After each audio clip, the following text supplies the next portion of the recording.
সংগ্রামী আহ্বায়ক, আন্দোলন সংগ্রামের এক মুক্তি আকাঙ্ক্ষিত এবং স্বৈরাচার ফ্যাসিস্ট হাসিনাকে তাড়ানোর জন্য ময়মনসিংহে যিনি বুক পেতে আন্দোলন করেছিলেন, আমাদের ভারপ্রাপ্ত চেয়ারম্যান জনাব তারেক রহমান বেছে বেছে যিনাকে ময়মনসিংহের দায়িত্ব দিয়েছেন, ময়মনসিংহকে ঐক্যবদ্ধ করার জন্য তাকে দায়িত্ব দিয়েছেন আমাদের সেই ক্রীড়া জনাব জাকির হোসেন বাবু সাহেব।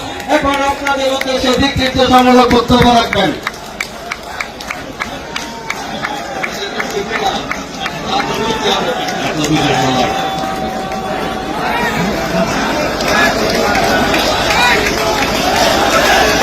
বিসমিল্লাহির রহমানির রহিম।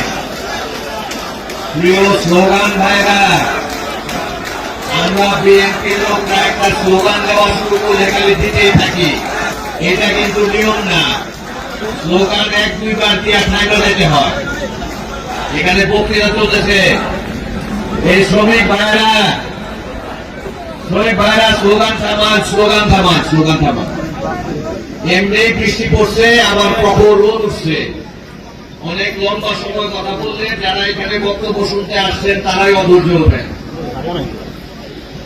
ভালুকা উপজেলা এবং পৌর বিএনপি কর্তৃক আয়োজিত আজকের এই সদস্য নবায়ন এবং নতুন সদস্য সংগ্রহ অনুষ্ঠানের স্নেহাস্পদ সভাপতি, ভালুকা উপজেলা বিএনপির সম্মানিত ভারপ্রাপ্ত আহ্বায়ক জনাব মুর্শেদ আলম, উপস্থিত আছেন ময়মনসিংহ দক্ষিণ জেলা বিএনপির সংগ্রামী সদস্য সচিব জনাব ফখরুজ্জামান সরকার রোকন সহ আজকের সঞ্চালক জনাব রুহুল আমিন মাসুদ সাহেব, জেলা বিএনপির যুগ্ম আহ্বায়ক সহ ভালুকা উপজেলা বিএনপির নেতৃবৃন্দ এবং পৌর বিএনপির নেতৃবৃন্দ এবং আমার সামনে উপস্থিত আছেন বিভিন্ন ইউনিয়ন থেকে আগত নেতৃবৃন্দ এবং বিভিন্ন অঙ্গ সংগঠনের নেতৃবৃন্দ, সকলকে ময়মনসিংহ দক্ষিণ জেলা বিএনপির পক্ষ থেকে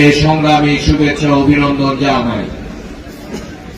আজকে আমরা যে কারণে এখানে উপস্থিত হয়েছি সে ব্যাপারে ইতিমধ্যেই আমাদের সদস্য সচিব সাহেব কিছুটা বিবৃতি দিয়েছেন, কিছুটা বলেছেন যে আমাদের দেশ নায়ক, আমাদের নেতা দেশ নায়ক তারেক রহমান সাহেব